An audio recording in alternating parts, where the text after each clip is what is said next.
नमस्कार, good morning. प्रखर GS के इस वीडियो सेशन में एक बार फिर आप सभी का स्वागत है। इस वीडियो के माध्यम से हम लोग 71वीं बीपीएससी के लिए जो परफेक्शन आईएएस द्वारा टेस्ट सीरीज चलाया जा रहा है उसके टेस्ट नंबर 3 का डिस्कशन करेंगे। यह जो टेस्ट नंबर 3 है मॉडर्न हिस्ट्री से संबंधित है। अगर अभी तक आपने इस चैनल को सब्सक्राइब नहीं किया है तो इस चैनल को सब्सक्राइब कर लें और बेल आइकन भी दबा दें ताकि इसके आने वाले वीडियो आपको प्रॉपर मिल सके। तो आइए शुरू करते हैं आज का यह वीडियो। पहला क्वेश्चन है, किस क्षेत्रीय राज्य को नवाब आसफ उद दौला के नेतृत्व में प्रशासनिक सुधारों के लिए जाना जाता है? तो सही उत्तर ऑप्शन नंबर ए, अवध के नवाब को। अवध के नवाब आसफ उद दौला को प्रशासनिक सुधारों के लिए जाना जाता है। यह जो आसफ उद दौला जो था यह सूरज-उद-दौला का बेटा था। इसने फैजाबाद से राजधानी को लखनऊ हस्तांतरित किया था। तो सही उत्तर option number A. Next question है, सब्सिडरी अलायंस। सब्सिडरी अलायंस मतलब सहायक संधि। सब्सिडरी अलायंस मतलब कि सहायक संधि की शुरुआत लॉर्ड वेलेस्ली द्वारा की गई थी। तो लॉर्ड वेलेस्ली द्वारा जो सहायक संधि शुरुआत की गई थी भारत के किस राज्य में की गई थी? सही उत्तर ऑप्शन नंबर बी, हैदराबाद में। हैदराबाद में 1798 ईस्वी में सहायक संधि के तहत हैदराबाद पहला राज्य बना था जिसे सहायक संधि के तहत अंग्रेजी शासन में मिला लिया गया था। इस सहायक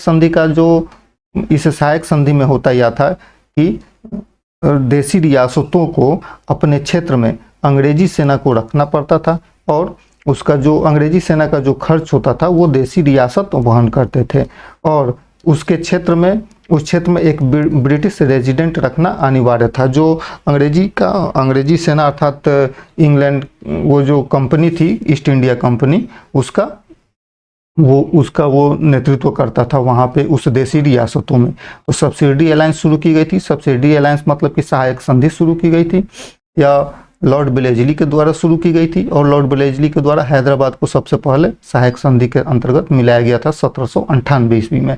नेक्स्ट क्वेश्चन है, द्वितीय आंग्ल मराठा युद्ध के समय भारत का गवर्नर जनरल कौन था? तो द्वितीय आंग्ल मराठा युद्ध के समय में भारत का गवर्नर जनरल जो था लॉर्ड वेलेस्ली था। लॉर्ड वेलेस्ली जो था 1803 से 1805 के बीच जो कि द्वितीय आंग्ल मराठा युद्ध हुआ था। द्वितीय आंग्ल मराठा युद्ध कब हुआ था? 1803 से 1805 ईस्वी के बीच हुआ था द्वितीय आंग्ल मराठा युद्ध। और इस द्वितीय आंग्ल मराठा युद्ध था देवगांव की संधि से यह आंग्ल मराठा युद्ध समाप्त हुआ था और उस समय जो भारत का गवर्नर जनरल था वेलेस्ली था। नेक्स्ट क्वेश्चन है, कर्नाटक युद्धों के संदर्भ में निम्नलिखित कथनों पर विचार करें। प्रथम कर्नाटक युद्ध यूरोप में अंग्रेज फ्रांसीसी संघर्ष का परिणाम था। सही है। तो प्रथम कर्नाटक युद्ध कब हुआ था? 1746 से 1748 ईस्वी तक चला था प्रथम कर्नाटक युद्ध। इसमें अंग्रेज और फ्रेंच कंपनी मतलब कि ईस्ट इंडिया कंपनी और फ्रेंच ईस्ट इंडिया कंपनी दोनों के बीच आपस में संघर्ष हुआ था और उस समय जो फ्रेंच ईस्ट इंडिया कंपनी का जो गवर्नर था वो डुप्लेक्स था। तो प्रथम कर्नाटक युद्ध 1746 से 1748 के बीच में चला था और अंग्रेजी फ्रांसीसी संघर्ष का यह परिणाम था। सही है। तीसरा कर्नाटक युद्ध जो था यह 1763 की पेरिस की संधि से समाप्त हुआ था। ये भी सही है। तो सही उत्तर हो जाएगा ऑप्शन नंबर सी। 1 और 2 दोनों सही। नेक्स्ट क्वेश्चन है, धन के निकास सिद्धांत का प्रथम बार व्यवस्थित रूप से विश्लेषण किसने किया था? सही उत्तर ऑप्शन नंबर ए, दादा भाई नौरोजी ने। दादा भाई नौरोजी जिन्हें grand old man of India कहा जाता है, भारत का वयोवृद्ध व्यक्ति कहा जाता है दादा भाई नौरोजी को। इनकी एक पुस्तक है poverty and un British rule in India.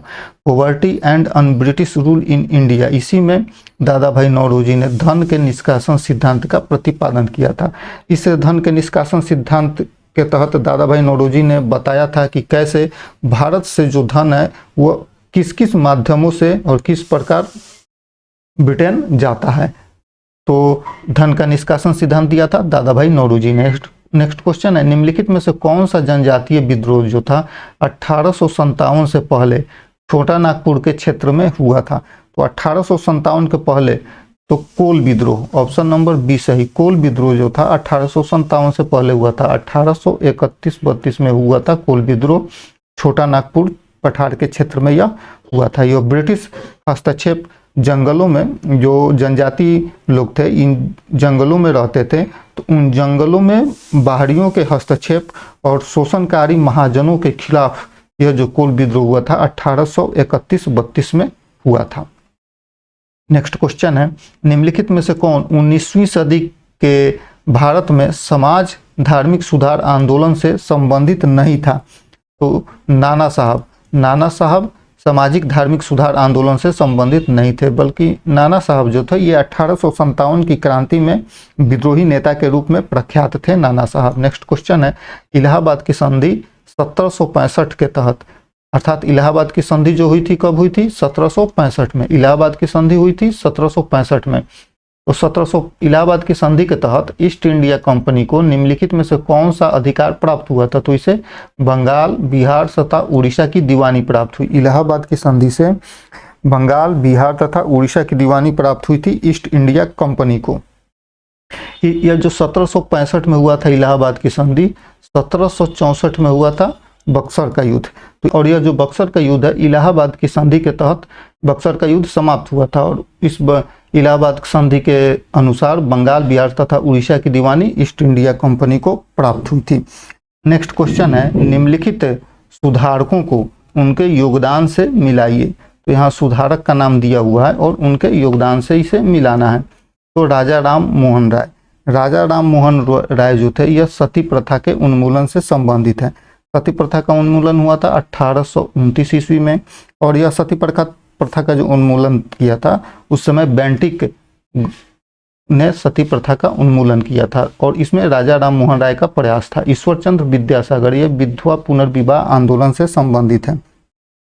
Ishwar Chandra Vidyasagar विधवा पुनर्विवाह आंदोलन से संबंधित है। 1856 ईस्वी के अधिनियम को इन्होंने समर्थन दिया था, विधवा पुनर्विवाह के अधिनियम को।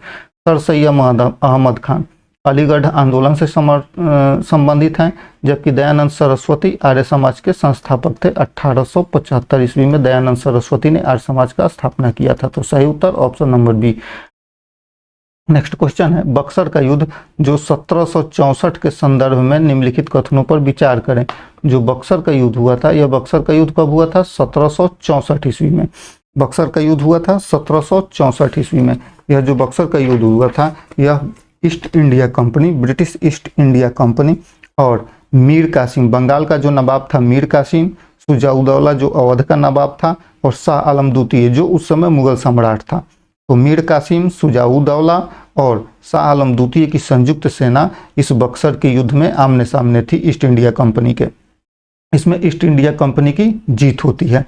तो यह युद्ध ब्रिटिशर्सों और तीन भारतीय शासकों की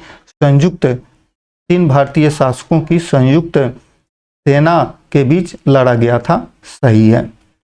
इस युद्ध के परिणाम ब्रिटिशों को दीवानी अधिकार प्राप्त हुए थे। कौन कौन से? 3 जगह के, बंगाल, बिहार और उड़ीसा की दीवानी प्राप्त हुई थी बक्सर के युद्ध के बाद। लेकिन बक्सर के युद्ध के बाद से क्या होती है कि बक्सर के युद्ध के बाद से इलाहाबाद की संधि होती है 1765 ईस्वी में। तो 1765 में इलाहाबाद की संधि के बाद उसे दीवानी प्राप्त हुआ था बंगाल, बिहार और उड़ीसा का। बक्सर के युद्ध का परिणाम नहीं था, बल्कि यह इलाहाबाद की संधि का परिणाम था। इसलिए सही उत्तर हो जाएगा ऑप्शन नंबर ए।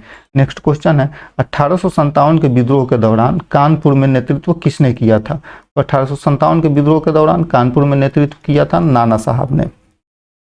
नाना साहब ने कानपुर में विद्रोह किया था। नेक्स्ट क्वेश्चन है, निम्नलिखित में से कौन सा रैयतवाड़ी व्यवस्था की विशेषता नहीं है? तो रैयतवाड़ी जो होता था यह सरकार और किसान से सीधा संबंध होता था और राजस्व किसान जो होते थे सीधे सरकार को जमा करते थे अंग्रेजों के समय में, जिसे ये रैयतवाड़ी व्यवस्था कहा जाता था।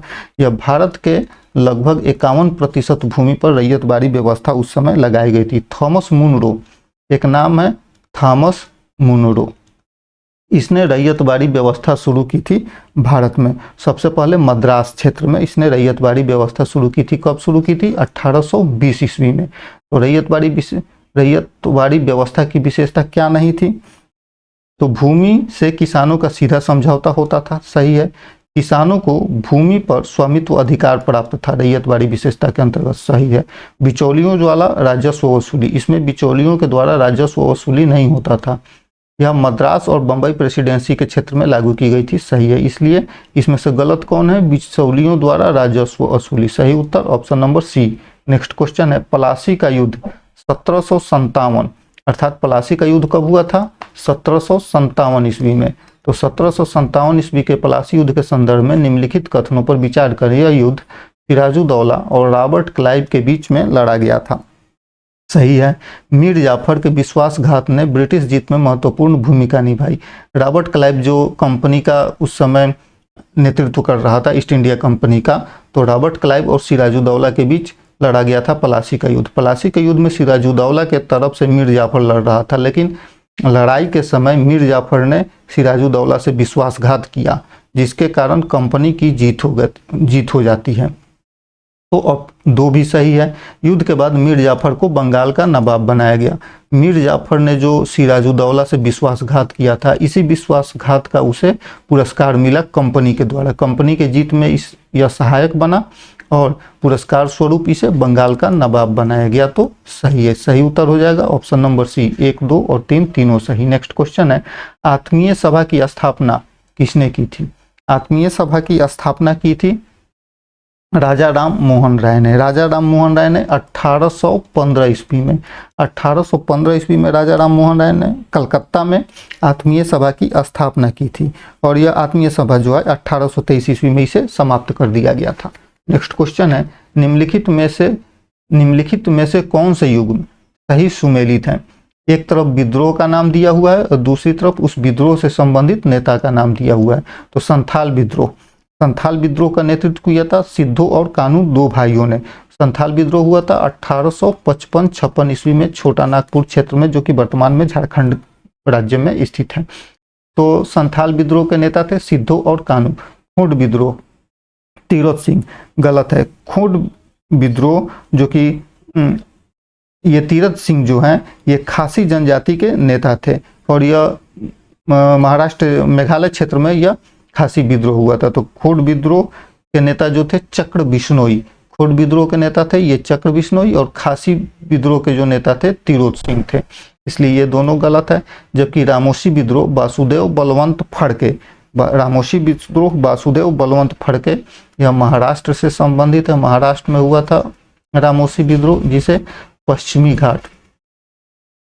घाट क्षेत्र में भी इसे कहा जाता है कि यह रामोशी विद्रोह हुआ था, जिसके संबंधित हैं वासुदेव बलवंत फड़के। इसलिए सही उत्तर हो जाएगा हमारा ऑप्शन नंबर बी। 1 और 4 सही। नेक्स्ट क्वेश्चन है, दक्षिण भारत में फ्रांसीसियों को हराने के बाद ब्रिटिश प्रभुत्व को किस युद्ध ने स्थापित किया था? तो सही उत्तर ऑप्शन नंबर बी, बांडीवास का युद्ध। बांडीवास का युद्ध जो हुआ था यह 1760 ईस्वी में हुआ था। बांडीवास का युद्ध 1760 ईस्वी में हुआ था। तीसरे कर्नाटक युद्ध के दौरान ब्रिटिश और फ्रांसीसी सेनाओं के बीच यह युद्ध हुआ था, बांडीवास का युद्ध। इसी बांडीवास के युद्ध में दक्षिण भारत में फ्रांसीसियों को हराने के बाद ब्रिटिश प्रभुत्व को स्थापित होने में मदद मिला था। ब्रिटिश सेना का जो नेतृत्व था उस समय आयरकूट कर रहा था।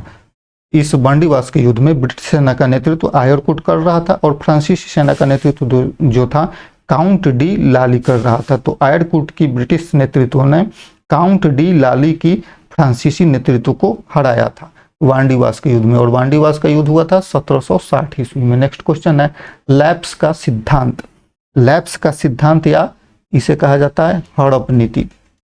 लैप्स का सिद्धांत या हड़प नीति, या इसे व्यापगत नीति। तो लैप्स के सिद्धांत के बारे में निम्नलिखित कथनों पर विचार करें। उसका उपयोग लॉर्ड वेलेजली ने भारतीय राज्यों को हड़पने के लिए किया था। लैप्स के सिद्धांत अर्थात व्यापगत नीति का जो उपयोग है यह डलहौजी ने किया था, बेलेजली ने नहीं बल्कि डलहौजी ने किया था, इसलिए यह कथन गलत है। यह सिद्धांत दत्तक पुत्रों को ब्रिटिश अनुमति के बिना उत्तराधिकार का अधिकार नहीं देता था, सही है। तो सही उत्तर हो जाएगा ऑप्शन नंबर बी, केवल 2 सही। तो लैप्स का सिद्धांत अर्थात व्यापकगत नीति अर्थात हड़प नीति शुरू किया गया था किसके द्वारा? डलहौजी के द्वारा शुरू किया गया था, जिसमें दत्तक पुत्र को उत्तराधिकार के लिए ब्रिटिश सरकार की अनुमति की आवश्यकता थी और ब्रिटिश सरकार यह अनुमति देता नहीं था और राज्यों को हड़प लेता था। इसी व्यापकगत सिद्धांत के तहत झांसी, सतारा जैसे राज्यों का अंग्रेजी शासन में विलय करा दिया गया था। नेक्स्ट क्वेश्चन है, बंगाल में 1793 में अस्थाई बंदोबस्त किसने लागू किया था? तो अस्थाई बंदोबस्त कब लागू हुआ था? 1793 ईस्वी में। अस्थाई बंदोबस्त कब लागू हुआ था? 1793 ईस्वी में। और इसी अस्थाई बंदोबस्त को जमींदारी प्रथा, इसमरारी प्रथा आदि कहा जाता है। तो अस्थाई बंदोबस्त लागू हुआ था 1793 ईस्वी में बंगाल में। इसे लागू किया था लॉर्ड कॉर्नवालिस ने। लॉर्ड कॉर्नवालिस ने बंगाल में लागू किया था जमींदारी प्रथा। नेक्स्ट क्वेश्चन है, निम्नलिखित में से किस यूरोपीय शक्ति ने भारत में अपनी पहली फैक्ट्री मछलीपट्टनम में स्थापित की थी? तो सही उत्तर ऑप्शन नंबर बी, डचों ने। डचों ने सबसे पहले अपनी फैक्ट्री स्थापित की थी मछलीपट्टनम में 1605 ईस्वी में। कब? 1605 ईस्वी में डच ईस्ट इंडिया कंपनी ने मछलीपट्टनम, जो कि आंध्र प्रदेश में है, कहाँ है मछलीपट्टनम? आंध्र प्रदेश में है। तो आंध्र प्रदेश के मछलीपट्टनम में पहली व्यापारिक फैक्ट्री स्थापित की थी डचों ने। नेक्स्ट क्वेश्चन है, निम्नलिखित में से कौन 1857 के विद्रोह से संबंधित नहीं था? कुंवर सिंह 1857 के विद्रोह से संबंधित थे। बिहार में कुंवर सिंह ने इस 1857 की क्रांति में नेतृत्व किया था बिहार में। मौलवी अहमदुल्लाह शाह अवध से संबंधित थे, 1857 की क्रांति से संबंधित है। खान अब्दुल गफ्फार खान ये 1857 की क्रांति से नहीं थे, जबकि रानी लक्ष्मीबाई 1857 की क्रांति से संबंधित थी, झांसी की तरफ से। तो खान अब्दुल गफ्फार खान जो थे ये बलूचिस्तान क्षेत्र में स्वतंत्रता संग्राम से ये संबंधित थे, राष्ट्रवादी नेता थे। ये बलूचिस्तान से संबंधित है, जो कि वर्तमान पाकिस्तान में स्थित है, बलूचिस्तान वाला क्षेत्र। तो खान अब्दुल गफ्फार खान, जिन्हें सीमांत गांधी भी कहा जाता था, इन्होंने खुदाई खिदमतगार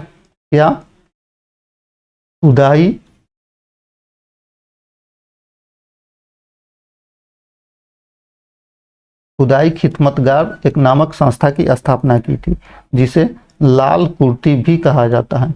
लाल कुर्ती भी इस संस्था को कहा जाता है। तो खान अब्दुल गफ्फार खान, जिसे सीमांत गांधी कहा जाता है, ये राष्ट्रवादी नेता थे।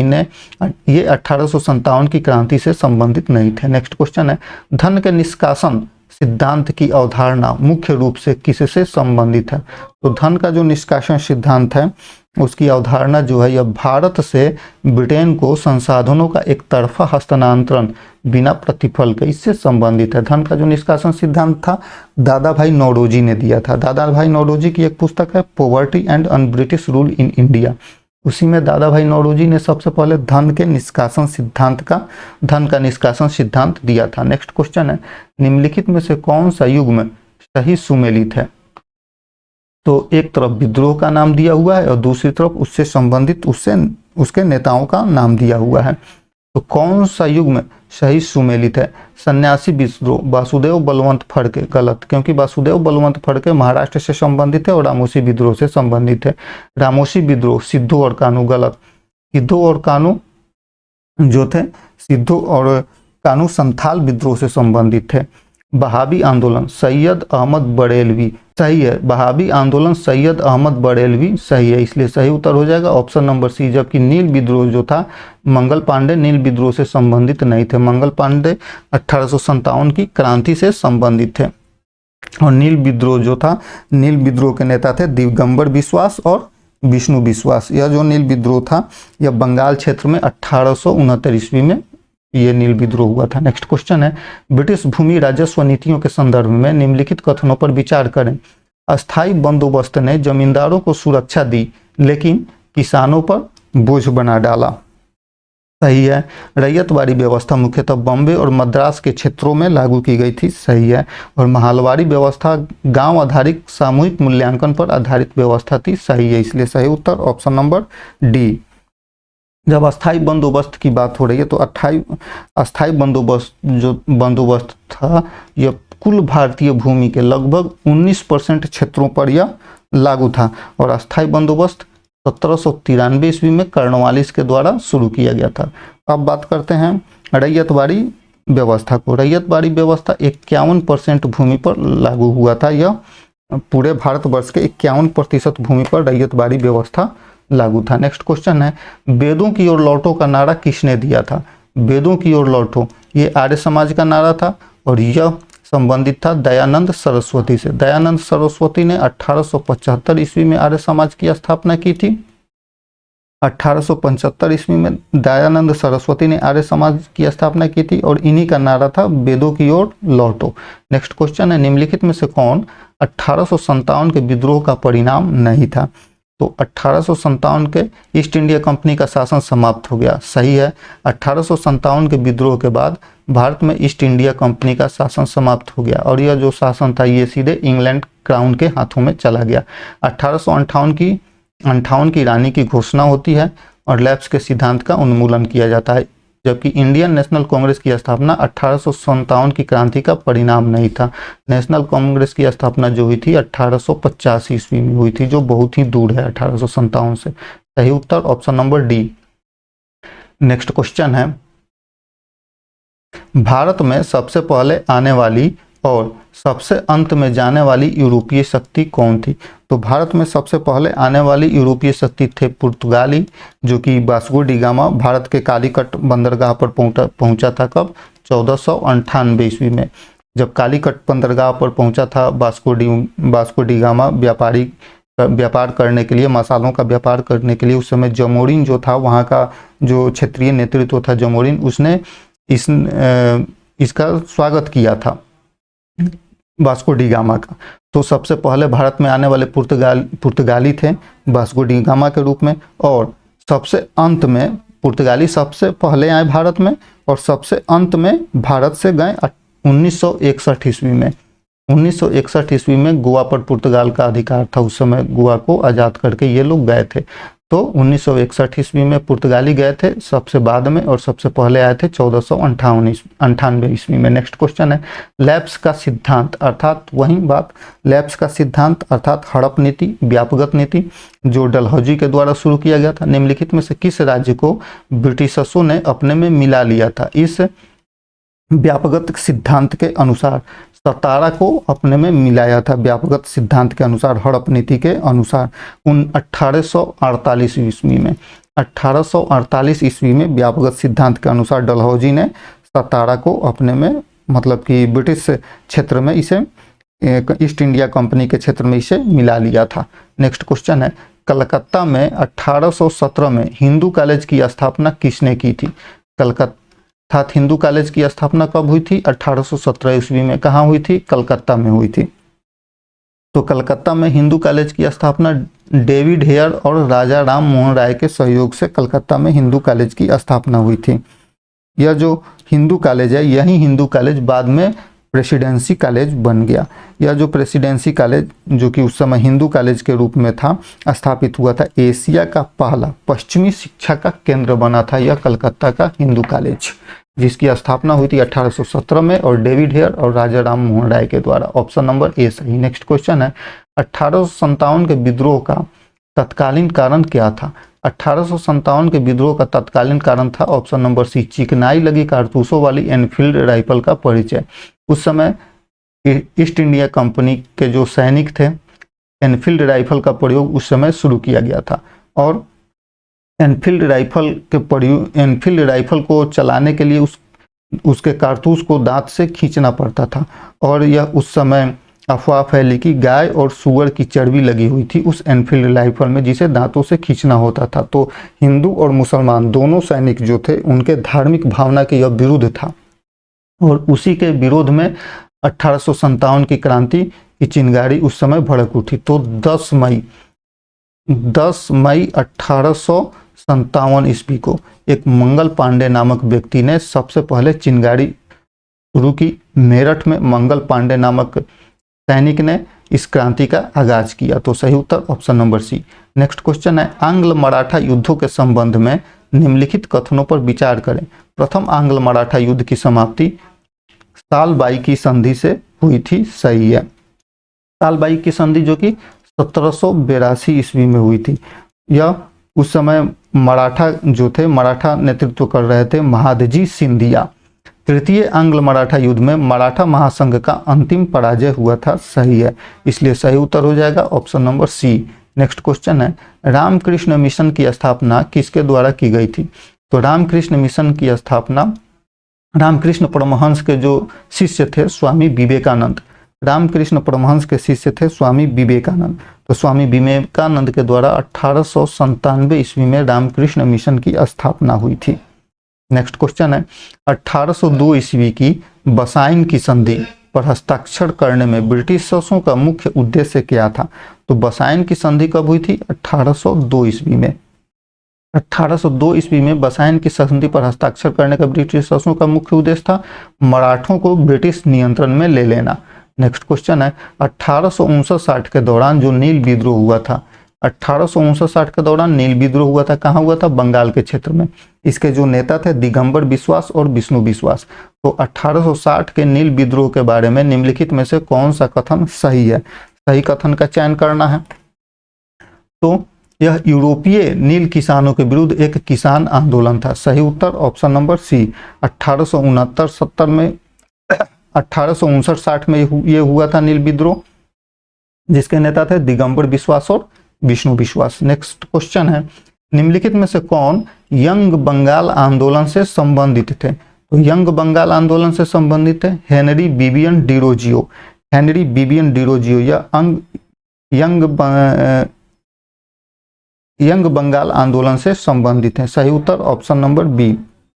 हेनरी विवियन डिरोजियो ने राजा राम मोहन राय के साथ हिंदू कॉलेज की स्थापना की थी। हिंदू कॉलेज में ये शिक्षक भी थे और यंग बंगाल आंदोलन से संबंधित थे। नेक्स्ट क्वेश्चन है, किस रिपोर्ट ने भारत के लिए एक संविधान सभा की स्थापना की सिफारिश की थी? सही उत्तर option number D, Cripps mission. Cripps mission जो कि 1942 ईस्वी में भारत आया था। 22 मार्च 1942 ईस्वी में क्रिप्स मिशन भारत आया था, जिसके जो अध्यक्ष थे सर स्टैफर्ड क्रिप्स थे इस क्रिप्स मिशन के अध्यक्ष। तो क्रिप्स मिशन भारत के लिए एक संविधान सभा की स्थापना का प्रस्ताव लेकर भारत में आया था और जिसका विश्वास था कि यह भविष्य का संविधान बनाएगी। इस समय जो वायसराय था भारत का लिनलिथगो था क्रिप्स मिशन के समय। क्रिप्स मिशन कब आया था? 1942 ईस्वी में। 22 मार्च 1942 ईस्वी को क्रिप्स मिशन भारत आया था।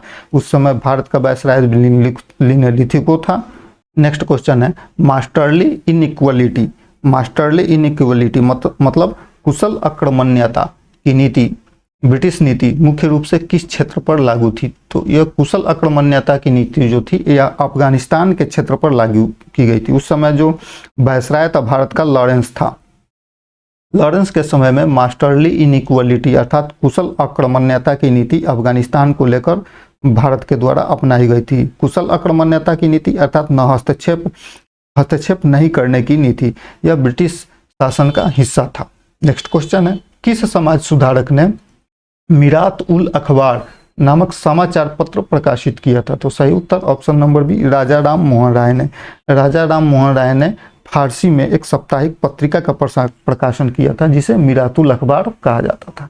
नेक्स्ट क्वेश्चन है, अड्यार का युद्ध जो कि 1746 ईस्वी में हुआ था। कब अड्यार का युद्ध हुआ था? 1746 ईस्वी में। तो अड्यार का युद्ध किन शक्तियों के बीच में लड़ा गया था? तो सही उत्तर हो जाएगा ऑप्शन नंबर सी। अड्यार का युद्ध 1746 ईस्वी में फ्रांसीसी और आरकोट के नवाब के बीच लड़ा गया था। अड्यार का युद्ध 1746 ईस्वी में फ्रांस और आरकोट के नवाब के बीच में यह अड्यार का युद्ध लड़ा गया था। नेक्स्ट क्वेश्चन है, निम्नलिखित में से कौन 19वीं सदी के महाराष्ट्र में निम्न जातियों के उत्थान से जुड़े हुए थे? सही उत्तर ऑप्शन नंबर ए, ज्योतिबा फुले। ज्योतिबा फुले ने महाराष्ट्र में सामाजिक सुधार की नींव रखी थी और निम्न जातियों तथा महिलाओं की शिक्षा और समानता पर इन्होंने जोर दिया था। इन्होंने 1873 ईस्वी में ज्योतिबा फूले ने 1873 ईस्वी में सत्यशोधक समाज की स्थापना इन्होंने ज्योतिबा फूले ने की थी। इनका एक बहुत ही फेमस पुस्तक है जिसका नाम है गुलामगिरी। नेक्स्ट क्वेश्चन है 1773 के रेगुलेटिंग एक्ट के संदर्भ में निम्नलिखित कथनों पर विचार करें। 1773 का जो रेगुलेटिंग एक्ट था इसने बंगाल में गवर्नर जनरल का पद स्थापित किया था, सही है। रेगुलेटिंग एक्ट 1773 के अनुसार बंगाल में गवर्नर जनरल का पद स्थापित किया गया था। तो वारेन हेस्टिंग्स जो था यह पहला गवर्नर जनरल नियुक्त हुआ था। इसने कलकत्ता में सुप्रीम कोर्ट की स्थापना की थी 1773 के तहत। 1773 के रेगुलेटिंग एक्ट के तहत 1774 में कोलकाता में सुप्रीम कोर्ट की स्थापना हुई थी। तो सही उत्तर option number C. Next question है आर्य समाज की स्थापना किसने की थी? आर्य समाज की स्थापना की थी दयानंद सरस्वती ने। कब की थी? 1875 ईस्वी में। आर्य समाज का मुख्य नारा क्या था? वेदों की ओर लौटो। नेक्स्ट क्वेश्चन है बक्सर का युद्ध क्यों महत्वपूर्ण था? बक्सर का युद्ध, यह जो बक्सर का युद्ध था यह 1664 ईस्वी में हुआ था बक्सर का युद्ध। तो बक्सर का युद्ध क्यों महत्वपूर्ण था? इसने ब्रिटिशर्सों को दीवानी अधिकार प्राप्त कराया था। बक्सर का युद्ध जो था यह ईस्ट इंडिया कंपनी और 3 प्रमुख लोगों मीर कासिम, शुजाउद्दौला और शाह आलम द्वितीय की संयुक्त सेना ब्रिटिशर्सों के विरुद्ध लड़ी थी और इसमें इनकी पराजय हुई थी, ईस्ट इंडिया कंपनी की विजय हुई थी और इसने ब्रिटिशर्सों को दीवानी अधिकार प्राप्त हुआ था। इसी 1664 ईस्वी में जो बक्सर का युद्ध हुआ था उसके बाद 1665 ईस्वी में इलाहाबाद की संधि होती है। इलाहाबाद की संधि के बाद से ब्रिटिशर्सों को दीवानी अधिकार प्राप्त होता है भारत के 3 क्षेत्रों में। 3 क्षेत्र कौन कौन थे? बंगाल, बिहार और उड़ीसा। नेक्स्ट क्वेश्चन है सब्सिडरी अलायंस। सब्सिडरी अलायंस मतलब कि सहायक संधि जो कि शुरू हुई थी 1798 ईस्वी में। 1798 ईस्वी में सहायक संधि शुरू हुई थी, बेलेजली के द्वारा शुरू की गई थी। तो इस सहायक संधि प्रणाली की एक विशेषता क्या थी? सही उत्तर ऑप्शन नंबर सी। ब्रिटिश सैनिकों का खर्च भारतीय शासकों द्वारा वहन किया जाता था। सहायक संधि में अर्थात सब्सिडरी अलायंस में क्या होता था कि भारतीय शासक, भारतीय देशी रियासत जो थे उनको ब्रिटिश सेना अपने यहाँ रखना होता था और उस ब्रिटिश सेना का खर्च भी उन शासकों को ही उठाना होता था, उस संबंधित क्षेत्र को उठाना होता था। इस तरह से अंग्रेजी सेना, देशी रियासतों के यहाँ अंग्रेजी सेना रहती थी और उसका खर्च भी ईस्ट इंडिया कंपनी पर नहीं होता था बल्कि वह देशी शासकों पर होता था। इसलिए सही उत्तर option number C. Next question है 1857 के विद्रोह में बिहार में नेतृत्व किसने किया था? सही उत्तर ऑप्शन नंबर सी कुंवर सिंह। जगदीशपुर के जो जमींदार थे कुंवर सिंह, उन्होंने 1857 के विद्रोह में नेतृत्व किया था 1857 के क्रांतिकारियों का। नेक्स्ट क्वेश्चन है पलासी का युद्ध। पलासी का युद्ध जो हुआ था यह 1757 ईस्वी में हुआ था। तो पलासी के युद्ध के समय भारत का मुगल सम्राट कौन था? पलासी का जो युद्ध हुआ था यह अंग्रेजों और सिराजुद्दौला के बीच में हुआ था। अंग्रेजों का जो नेतृत्व कर रहा था रॉबर्ट क्लाइव कर रहा था और सिराजुद्दौला के बीच में यह पलासी का युद्ध हुआ था 1757 ईस्वी में, जिसमें सिराजुद्दौला की हार हो जाती है मीर कासिम के धोखेबाजी के कारण, जिसके बाद से इस मीर कासिम को इस धोखेबाजी का पुरस्कार मिलता है अंग्रेजों द्वारा और उसे वहां का नवाब बना दिया जाता है। नेक्स्ट क्वेश्चन है प्रथम आंग्ल बर्मी युद्ध किस संधि के माध्यम से समाप्त हुआ था? तो प्रथम आंग्ल बर्मा युद्ध जो हुआ था 1824 से 1826 तक चला था प्रथम आंग्ल बर्मा युद्ध। यह जो प्रथम आंग्ल बर्मा युद्ध था यांडाबू की संधि से यह समाप्त हुआ था। इस संधि के अनुसार बर्मा ने असम, मणिपुर, अरेकान और टेनासेरिम को ब्रिटिश को सौंप दिया था। नेक्स्ट क्वेश्चन है 1828 में ब्रह्म समाज की स्थापना किसने की थी? तो ब्रह्म समाज की स्थापना कब हुई थी? 1828 ईस्वी में हुई थी। और ब्रह्म समाज की स्थापना किसने की थी? तो राजा राम मोहन राय ने की थी ब्रह्म समाज की स्थापना। यह जो ब्रह्म समाज था हिंदू समाज में सुधार और एकेश्वरवाद के प्रचार के लिए ब्रह्म समाज की स्थापना की थी राजा राम मोहन राय ने। ऑप्शन नंबर ए सही। नेक्स्ट क्वेश्चन है किस शासक के राज्य का लैप्स के सिद्धांत के अंतर्गत विलय हुआ? लैप्स के सिद्धांत अर्थात हड़प नीति। व्यापगत सिद्धांत के अनुसार उसका विलय हुआ था, जिससे भारी असंतोष फैला और 1857 के विद्रोह में भाग लिया गया। तो झांसी की रानी इस लैप्स के सिद्धांत अर्थात व्यापगत के सिद्धांत के अंतर्गत अंग्रेज जो थे उत्तराधिकार किसी ऐसे राज्य जिस राज्य में उत्तराधिकारी नहीं होता था, उस राज्य के उत्तराधिकार अर्थात गोद लिए हुए उत्तराधिकार को ये मानने से इनकार करते थे। अंग्रेजों से इसका अनुमति लेना होता था और अंग्रेज इस अनुमति को देते नहीं थे और उस क्षेत्र को अपने क्षेत्र में मिला लेते थे। तो झांसी की जो रानी थी लक्ष्मीबाई, झांसी को भी इस हड़प नीति के अनुसार डलहौजी ने क्या किया कि अपने में मिलाने का प्रयास किया, मिला लिया। उसके बाद से झांसी की रानी ने 1857 की क्रांति में उन अंग्रेजों का विरोध किया था। नेक्स्ट क्वेश्चन है, हिंदुस्तान रिपब्लिकन एसोसिएशन HRA का नाम बदलकर हिंदुस्तान सोशलिस्ट रिपब्लिकन एसोसिएशन कर दिया गया और यह किस वर्ष हुआ था? तो सही उत्तर 1928 ईस्वी में। 1928 ईस्वी में भगत सिंह के नेतृत्व में हिंदुस्तान रिपब्लिकन एसोसिएशन का नाम बदलकर हिंदुस्तान सोशलिस्ट रिपब्लिकन एसोसिएशन कर लिया गया। भगत सिंह के नेतृत्व में दिल्ली के फिरोज शाह कोटला में एक बैठक का आयोजित किया गया और उसी में 1928 ईस्वी में हिंदुस्तान रिपब्लिकन एसोसिएशन अर्थात HRA का नाम बदलकर HSRA कर दिया गया। नेक्स्ट क्वेश्चन है, वासुदेव बलवंत फड़के द्वारा किया गया विद्रोह किस क्षेत्र से संबंधित है? तो यह महाराष्ट्र से संबंधित है। बीपीएससी पर एक बार पूछ भी चुका है कि वासुदेव बलवंत फड़के किस क्षेत्र के विद्रोह से संबंधित थे? तो उस समय ऑप्शन में था पश्चिमी क्षेत्र, पश्चिमी घाट। तो पश्चिमी घाट से संबंधित है वासुदेव बलवंत फड़के, महाराष्ट्र से संबंधित है और विद्रोह जो था रामोशी विद्रोह था। बक्सर का युद्ध के समय मुगल सम्राट कौन था? तो बक्सर का युद्ध हुआ था 1664 ईस्वी में। 1664 ईस्वी में ईस्ट इंडिया कंपनी के विरुद्ध में तीन शासकों की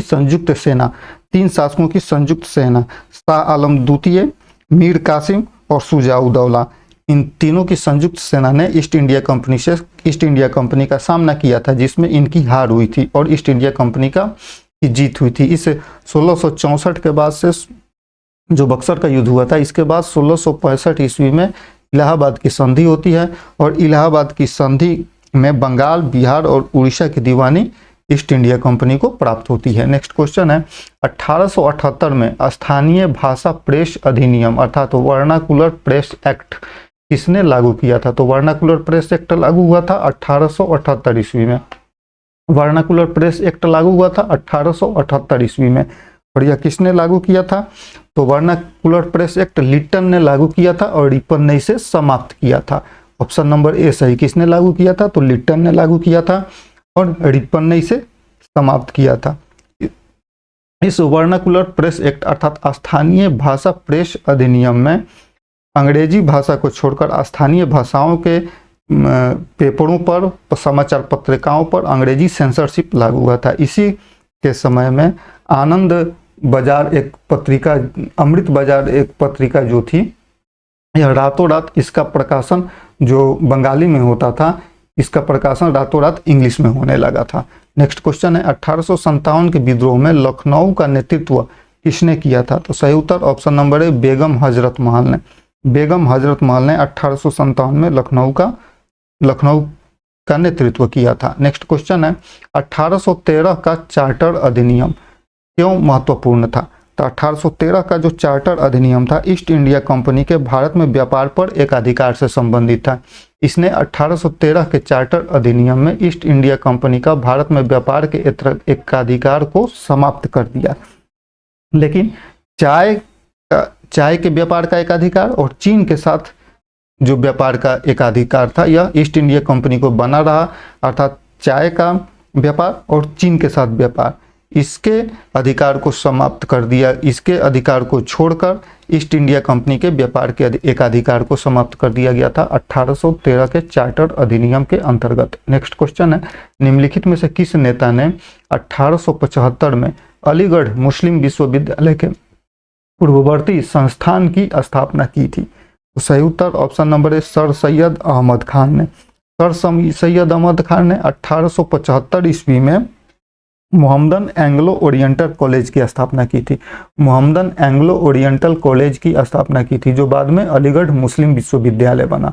नेक्स्ट क्वेश्चन है, मद्रास में रैयतवाड़ी प्रणाली की शुरुआत का श्रेय किस ब्रिटिश अधिकारी को जाता है? तो रैयतवाड़ी जो प्रणाली शुरुआत हुई थी 1820 ईस्वी में शुरुआत हुई थी, महाराष्ट्र में शुरुआत हुई थी और थॉमस मुनरो के द्वारा इसे शुरुआत किया गया था। नेक्स्ट क्वेश्चन है, निम्नलिखित में से किस सुधार आंदोलन ने निर्गुण ब्रह्म की उपासना पर बल दिया और मूर्ति पूजा को इसने नकार दिया था? तो सही उत्तर ऑप्शन नंबर बी, ब्रह्म समाज ने। ब्रह्म समाज के संस्थापक थे राजा राम मोहन राय। ब्रह्म समाज के संस्थापक थे राजा राम मोहन राय ने 1828 ईस्वी में ब्रह्म समाज की स्थापना की थी, जो कि यह धार्मिक सुधार आंदोलन था। इसने निर्गुण ब्रह्म और उपासना पर बल दिया, जबकि मूर्ति पूजा का इसने विरोध किया था, मूर्ति पूजा को इसने नकारा था। नेक्स्ट क्वेश्चन है, प्लासी का युद्ध किस वर्ष लड़ा गया था? प्लासी का जो युद्ध लड़ा गया था यह 1757 में ईस्वी में लड़ा गया था। 1757 ईस्वी 23 जून 1757 ईस्वी को प्लासी का युद्ध लड़ा गया था। इस प्लासी के युद्ध में अंग्रेजी सेना और बंगाल के नवाब सिराजुद्दौला के बीच में यह लड़ाई लड़ा गया था। अंग्रेजी सेना का नेतृत्व कर रहा था रॉबर्ट क्लाइव और बंगाल के जो नवाब थे सिराजुद्दौला, इस सिराजुद्दौला के तरफ से मीर जाफर की सेना लड़ रही थी और मीर जाफर की सेना ने इस लड़ाई में, प्लासी की लड़ाई में सिराजुद्दौला के साथ विश्वासघात किया और इस विश्वासघात का परिणाम हुआ कि अंग्रेजों ने इस मीर जाफर को वहां का नवाब बना दिया। नेक्स्ट क्वेश्चन है, तीसरे आंग्ल मैसूर युद्ध का परिणाम क्या था? तीसरा आंग्ल मैसूर युद्ध जो कि 1792 ईस्वी में हुआ था। तीसरा आंग्ल मैसूर युद्ध 1792 ईस्वी में हुआ था और रंगपट्टनम की संधि से यह समाप्त हुआ था। तो तीसरा आंग्ल मैसूर युद्ध का परिणाम था श्रीरंगपट्टनम की संधि, ऑप्शन नंबर बी सही। नेक्स्ट क्वेश्चन है, निम्नलिखित में से कौन सी नीति लॉर्ड डलहौजी ने ब्रिटिश साम्राज्य के विस्तार के लिए अपनाई थी? तो सही उत्तर ऑप्शन नंबर ए, लैप्स का सिद्धांत, अर्थात हड़प नीति, जिसे व्यापकगत का सिद्धांत भी कहा जाता है। इसके अंतर्गत झांसी, सतारा, नागपुर जैसे राज्यों को इसके अंतर्गत हड़प लिया गया, अर्थात शासन में ब्रिटिश शासन में इसे मिला लिया गया था। नेक्स्ट क्वेश्चन है, निम्नलिखित में 19वीं सदी में ब्रिटिशर्सों के विरुद्ध पहला प्रमुख जनजातीय विद्रोह कौन सा था? सही उत्तर ऑप्शन नंबर ए, कोल विद्रोह। कोल विद्रोह 1831-32 में हुआ था। 1831-32 अर्थात 19वीं सदी में ब्रिटिशर्सों के विरुद्ध पहला जनजातीय विद्रोह था कोल विद्रोह। नेक्स्ट क्वेश्चन है, 1861 के भारतीय परिषद अधिनियम के संदर्भ में निम्नलिखित कथनों पर विचार करें। इसने भारतीयों को विधान परिषदों में नामित करने की अनुमति दी, सही है। इसने प्रांतों को पुनः विधायी शक्तियां देकर विकेंद्रीकरण की प्रक्रिया की शुरुआत की थी, सही है। इसलिए सही उत्तर हो जाएगा option number C. Next question है, ब्रिटिशर्सों ने किस युद्ध के बाद पंजाब पर अधिकार कर लिया था? तो सही उत्तर हो जाएगा ऑप्शन नंबर ए, गुजरात के युद्ध के बाद से। गुजरात के युद्ध के बाद से ब्रिटिशर्सों ने पंजाब पर अधिकार कर लिया था। यह जो गुजरात का युद्ध हुआ था 1849 ईस्वी में गुजरात का युद्ध हुआ था, द्वितीय आंग्ल सिख युद्ध के समय में। नेक्स्ट क्वेश्चन है, राजा राम मोहन राय को इंग्लैंड में दूत के रूप में किसने भेजा था? तो अकबर द्वितीय ने भेजा था। अकबर द्वितीय ने राजा राम मोहन राय को इंग्लैंड भेजा था अपना दूत बनाकर, ये 1830 ईस्वी में। नेक्स्ट क्वेश्चन है, बंगाल में टिट्टू मीर किस आंदोलन का नेतृत्व कर रहे थे? तो बंगाल में जो टिट्टू मीर थे वो बहावी आंदोलन का नेतृत्व कर रहे थे। बहावी आंदोलन जो था ये एक इस्लामिक सुधारवादी आंदोलन था, जिसका उद्देश्य था इस्लाम के मूल सादगी में, इस्लाम को उसके मूल सादगी में वापस लाना। नेक्स्ट क्वेश्चन है, 1905 में बंगाल विभाजन किस ब्रिटिश वायसराय के द्वारा किया गया था? अर्थात बंगाल का विभाजन कब हुआ था? 1905 ईस्वी में हुआ था बंगाल का विभाजन। 16 अक्टूबर 1905 ईस्वी को बंगाल का विभाजन हुआ था। तो उस समय वायसराय कौन था? तो सही उत्तर ऑप्शन नंबर ए, कर्जन था। बंगाल विभाजन के समय कर्जन वायसराय था। नेक्स्ट क्वेश्चन है, ईस्ट इंडिया कंपनी को बंगाल, बिहार और उड़ीसा की दीवानी कब प्रदान की गई थी? 1665 ईस्वी में की गई थी, इलाहाबाद की संधि के बाद से। 1664 ईस्वी में बक्सर का युद्ध होता है और बक्सर का युद्ध, इलाहाबाद की संधि 1765 1765 में इलाहाबाद की संधि होती है और इस इलाहाबाद की संधि के बाद से बंगाल, बिहार और उड़ीसा की दीवानी अंग्रेजों को प्राप्त हो जाती है। नेक्स्ट क्वेश्चन है, ब्रिटिश क्रांतिकारी जतिन मुखर्जी किस नाम से प्रसिद्ध थे? तो सही उत्तर ऑप्शन नंबर सी, बाघा जतिन के नाम से प्रसिद्ध थे क्रांतिकारी जतिन मुखर्जी। नेक्स्ट क्वेश्चन है, 1803 में लड़ा गया आयसे का युद्ध किस आंग्ल भारतीय युद्ध का हिस्सा था? यह जो आयसे का युद्ध था 1803 में लड़ा गया था और द्वितीय आंग्ल मराठा युद्ध से संबंधित था, उसी का हिस्सा था। नेक्स्ट क्वेश्चन है, इनकलाब जिंदाबाद का नारा किसने दिया था? इनकलाब जिंदाबाद का जो नारा दिया था यह हसरत मोहानी ने दिया था। हसरत मोहानी ने इनकलाब जिंदाबाद का नारा दिया था और इसे फेमस बनाया था भगत सिंह ने। तो ऑप्शन में हसरत मोहानी नहीं है, इसलिए सही उत्तर हो जाएगा ऑप्शन नंबर ए, भगत सिंह। नेक्स्ट क्वेश्चन है, बंबई में प्रार्थना समाज की स्थापना किस समाज सुधारक ने की थी? तो प्रार्थना समाज की स्थापना की थी आत्माराम पांडुरंग ने। ऑप्शन नंबर सी सही। कब की थी? 1867 ईस्वी में। आत्माराम पांडुरंग ने 1867 ईस्वी में बंबई में प्रार्थना समाज की स्थापना की थी, जिसका उद्देश्य था एकेश्वरवाद, सामाजिक सुधार और हिंदुओं में शिक्षा को बढ़ावा देना। नेक्स्ट क्वेश्चन है, बंगाल में द्वैध शासन प्रणाली किसके द्वारा लागू की गई थी? तो बंगाल में जो द्वैध शासन प्रणाली थी यह रॉबर्ट क्लाइव के समय में लागू की गई थी 1765 ईस्वी में। इलाहाबाद की संधि के बाद बंगाल में द्वैध प्रणाली की शुरुआत होती है। नेक्स्ट क्वेश्चन है, 19वीं सदी के प्रारंभ में उत्तर भारत में बहावी आंदोलन का नेतृत्व किसने किया था? सही उत्तर option number C, Syed Ahmad Barelvi ने बहावी आंदोलन का नेतृत्व किया था उत्तरी भारत में। इल्बर्ट बिल विवाद किस वायसराय के समय में हुआ था? तो इल्बर्ट बिल विवाद जो है यह रिपन के समय में हुआ था। ऑप्शन नंबर सी सही। 1883 ईस्वी में इल्बर्ट बिल विवाद हुआ था। इस बिल के अनुसार भारतीय न्यायाधीशों को यूरोपीय ब्रिटिश नागरिकों के आपराधिक मामलों की सुनवाई करने का अधिकार प्राप्त हुआ था, जिसका अंग्रेजों ने विरोध किया था। तो इल्बर्ट बिल विवाद शुरू हुआ था रिपन के समय में 1883 ईस्वी में।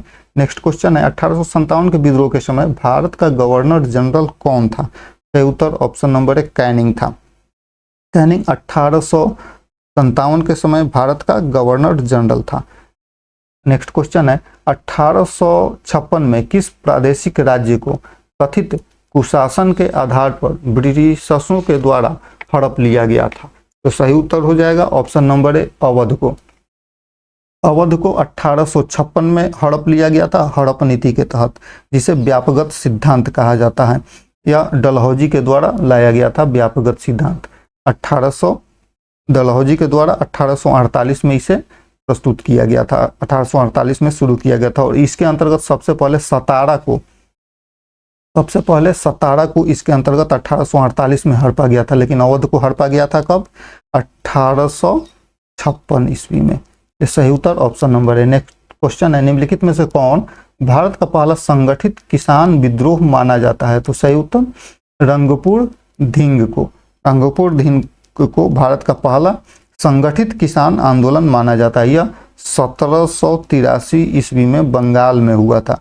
बंगाल में रंगपुर धिंग आंदोलन हुआ था, जिसके नेता थे धीरज नारायण। वह एक धिंग जनजाति है, बंगाल में निवास करती है, उसी के द्वारा यह विद्रोह जनजाति यह किसान विद्रोह किया गया था। नेक्स्ट क्वेश्चन है, किस समझौते के अंतर्गत गांधी जी को जेल से रिहा किया गया और नागरिक अवज्ञा आंदोलन को अस्थायी रूप से स्थगित कर दिया गया था? सही उत्तर option number C, Gandhi Irwin समझौता, जो कि 1931 ईस्वी में हुआ था। गांधी इरविन समझौता, जिसके अंतर्गत गांधी जी को जेल से रिहा किया गया और इसके बाद से गांधी जी द्वितीय गोलमेज सम्मेलन में शामिल होने गए थे। तो 1931 में गांधी इरविन समझौता के तहत गांधी जी को जेल से रिहा किया गया था और नागरिक अवज्ञा आंदोलन को अस्थायी रूप से स्थगित किया गया था। नेक्स्ट क्वेश्चन है, रिंग फेस नीति अर्थात घेरे की नीति किस गवर्नर जनरल से संबंधित है? तो हेस्टिंग्स से संबंधित है। ऑप्शन नंबर सी सही। रिंग फेस की नीति जो है यह वारेन हेस्टिंग्स से संबंधित है। रिंग फेस की नीति अर्थात घेरे की नीति क्या होती थी? तो ब्रिटिश शासन अपने क्षेत्र ब्रिटिश शासन अपने क्षेत्र को बचाने के लिए उस क्षेत्र के बाहरी हिस्से में जो रियासतें होती थी, उन बाहरी हिस्से में जो रियासतें होती थी उन्हें बफर क्षेत्र घोषित करती थी और उसके सुरक्षा की जिम्मेदारी अपने ऊपर लेकर अपने क्षेत्र को बचाती थी, जो रिंग फेंस की नीति थी। नेक्स्ट क्वेश्चन है, भारत भारतवासियों के लिए का नारा किसने दिया था? तो भारत भारतवासियों के लिए नारा दिया था दयानंद सरस्वती ने। दयानंद सरस्वती ने 1875 ईस्वी में आर्य समाज की स्थापना इन्होंने की थी और नारा दिया था भारत भारतवासियों के लिए। इनका एक और नारा था वेदों की ओर लौटो। नेक्स्ट क्वेश्चन है, 1857 का विद्रोह निम्नलिखित में से किस स्थान पर प्रारंभ हुआ था? तो यह प्रारंभ हुआ था मेरठ से। मेरठ से मंगल पांडे ने, मेरठ की छावनी से मंगल पांडे ने 1857 कब? 10 मई 1857 को मंगल पांडे ने मेरठ से इस 1857 की क्रांति को प्रारंभ किया था। नेक्स्ट क्वेश्चन है, निम्नलिखित में से कौन सा सुधार आंदोलन लॉर्ड रिपन के द्वारा प्रारंभ किया गया था? सही उत्तर ऑप्शन नंबर सी, स्थानीय स्वशासन। स्थानीय स्वशासन लॉर्ड रिपन के द्वारा प्रारंभ किया गया था। इसे स्थानीय स्वशासन का जनक भी कहा जाता है लॉर्ड रिपन को भारत में 1882 ईस्वी में। नेक्स्ट क्वेश्चन है, ब्लैक होल त्रासदी शब्द किस शहर से संबंधित है? तो सही उत्तर ऑप्शन नंबर बी, कलकत्ता से संबंधित है ब्लैक होल त्रासदी। यह जो ब्लैक होल त्रासदी की घटना जो हुई थी, यह 20 जून को हुई थी। 20 जून 1756 ईस्वी को कलकत्ता के फोर्ट विलियम्स की एक छोटी सी कोठरी में 146 ब्रिटिश अर्थात अंग्रेजों को कैदी के रूप में उन्हें रखा गया था, जिसमें से अधिकांश की मृत्यु हो गई थी और इसका जिम्मेदार सिराजुद्दौला को माना गया था। नेक्स्ट क्वेश्चन है, servant of the people society लोक सेवक मंडल की स्थापना किसने की थी? सही उत्तर ऑप्शन नंबर है, लाला लाजपत राय ने। 1921 ईस्वी में लाला लाजपत राय ने servant of the people society की स्थापना हुई थी। 1928 में साइमन कमीशन का विरोध करते हुए लाला लाजपत राय पर लाठियों से प्रहार किया गया था, जिसके बाद से उनकी मृत्यु हो गई थी। नेक्स्ट क्वेश्चन है, कर्नाटक युद्ध किन दो यूरोपीय शक्तियों के बीच लड़ा गया था? सही उत्तर ऑप्शन नंबर सी, ब्रिटिश और फ्रांसीसियों के बीच में लड़ा गया था कर्नाटक का युद्ध। यह 1746 से 1763 तक कर्नाटक का युद्ध लड़ा गया था ब्रिटिश और फ्रांसीसियों के बीच में। जालियांवाला बाग हत्याकांड के बाद निम्नलिखित में से किसने अपनी नाइटहुड की उपाधि लौटा दी थी? तो सही उत्तर हो जाएगा ऑप्शन नंबर ए, रविंद्रनाथ टैगोर ने। रविंद्रनाथ टैगोर ने जालियांवाला बाग हत्याकांड के बाद से अपनी नाइटहुड की उपाधि लौटा दी थी। रविंद्रनाथ टैगोर ने 1919 में जालियांवाला बाग हत्याकांड हुआ था। कब हुआ था जालियांवाला बाग हत्याकांड? 13 अप्रैल 1919 ईस्वी में। इस जालियांवाला बाग हत्याकांड के बाद से रविंद्रनाथ टैगोर ने अपनी उपाधि लौटा दी थी। नेक्स्ट क्वेश्चन है, भारत में ईस्ट इंडिया कंपनी का शासन का अंत किस अधिनियम के द्वारा हुआ था? तो सही उत्तर ऑप्शन नंबर सी, भारत सरकार अधिनियम 1858 के द्वारा। भारत सरकार अधिनियम 1858 के द्वारा भारत में ईस्ट इंडिया कंपनी का शासन का अंत हो गया था। नेक्स्ट क्वेश्चन है, भारत में अंग्रेजों द्वारा स्थापित पहला फैक्ट्री कहाँ था? भारत में अंग्रेजों के द्वारा स्थापित जो पहला फैक्ट्री था, यह सूरत में स्थापित किया गया था। कब? 1613 ईस्वी में। 1613 ईस्वी में जहांगीर की अनुमति, जो उस समय मुगल सम्राट था, जहांगीर की अनुमति से 1613 ईस्वी में सूरत में अपनी पहली फैक्ट्री ईस्ट इंडिया कंपनी ने स्थापित की थी। नेक्स्ट क्वेश्चन है, सती प्रथा को समाप्त करने के लिए किस गवर्नर जनरल का संबंध है? तो बेंटिक। सती प्रथा के समाप्ति से बेंटिक संबंधित है। बेंटिक ने 1829 ईस्वी में सती प्रथा को समाप्त किया था और राजा राम मोहन राय का इन्हें समर्थन प्राप्त था। नेक्स्ट क्वेश्चन है, सत्यशोधक समाज की स्थापना 1873 ईस्वी में हुई थी। कब हुई थी सत्यशोधक समाज की स्थापना? 1873 ईस्वी में। किसने की थी? ज्योतिबा फूले ने। सत्यशोधक समाज की स्थापना 1873 ईस्वी में हुई थी और ज्योतिबा फूले ने की थी। ज्योतिबा फूले का प्रमुख किताब का नाम है गुलामगिरी। नेक्स्ट क्वेश्चन है, हंटर आयोग 1882 ईस्वी में आया था। हंटर आयोग की स्थापना ब्रिटिश नीति के किस क्षेत्र की समीक्षा के लिए की गई थी? तो सही उत्तर ऑप्शन नंबर बी, प्राथमिक और माध्यमिक शिक्षा के लिए। हंटर आयोग की स्थापना प्राथमिक और माध्यमिक शिक्षा के लिए की गई थी, जो कि 1882 ईस्वी में। नेक्स्ट क्वेश्चन है, ब्रिटिश संसद ने रेगुलेटिंग एक्ट किस वर्ष पारित किया था। तो सही उत्तर ऑप्शन नंबर सी 1773 ईस्वी में। 1773 ईस्वी में रेगुलेटिंग एक्ट पारित हुआ था ब्रिटिश ईस्ट इंडिया कंपनी के द्वारा। इसके अंतर्गत बंगाल के गवर्नर जनरल का पद स्थापित किया गया था और कलकत्ता में सर्वोच्च न्यायालय की स्थापना हुई थी। इसके अंतर्गत 1774 में कलकत्ता में सर्वोच्च न्यायालय की स्थापना हुई थी रेगुलेटिंग एक्ट 1773 के अनुसार। नेक्स्ट क्वेश्चन है, कौन सा समाचार पत्र महात्मा गांधी के द्वारा शुरू किया गया था? तो महात्मा गांधी के द्वारा शुरू किया गया था इंडियन ओपिनियन। यह 1903 ईस्वी में 1903 ईस्वी में साउथ अफ्रीका में शुरू किया गया था इंडियन ओपिनियन। महात्मा गांधी के से संबंधित दो और पत्र हैं, कौन? यंग इंडिया 1919 ईस्वी में इंग्लिश में शुरू किया गया था, और एक दूसरा पत्र है जो महात्मा गांधी से संबंधित है, हरिजन शुरू किया गया था 1933 ईस्वी में, इंग्लिश, गुजराती और हिंदी 3 भाषाओं में। नेक्स्ट क्वेश्चन है, 1857 के विद्रोह का कौन सा प्रमुख परिणाम था? सही उत्तर ऑप्शन नंबर सी, सत्ता का ब्रिटिश क्राउन को हस्तांतरण।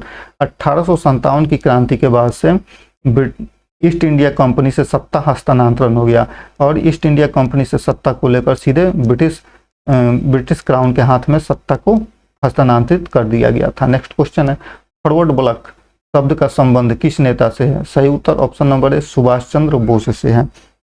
सुभाष चंद्र बोस ने 1939 ईस्वी में फॉरवर्ड ब्लॉक की स्थापना की थी और कांग्रेस की सदस्यता से उन्होंने इस्तीफा दिया था। कांग्रेस अध्यक्ष पद से उन्होंने इस्तीफा दिया था, जो कि फॉरवर्ड सुभाष चंद्र बोस जो थे ये 1938 और 1939 में लगातार 2 बार कांग्रेस अध्यक्ष चुने गए थे, हरिपुरा और त्रिपुरी में। हरिपुरा में और त्रिपुरी में कांग्रेस अध्यक्ष चुने गए थे सुभाष चंद्र बोस। त्रिपुरी अधिवेशन में क्या हुआ था कि सुभाष चंद्र बोस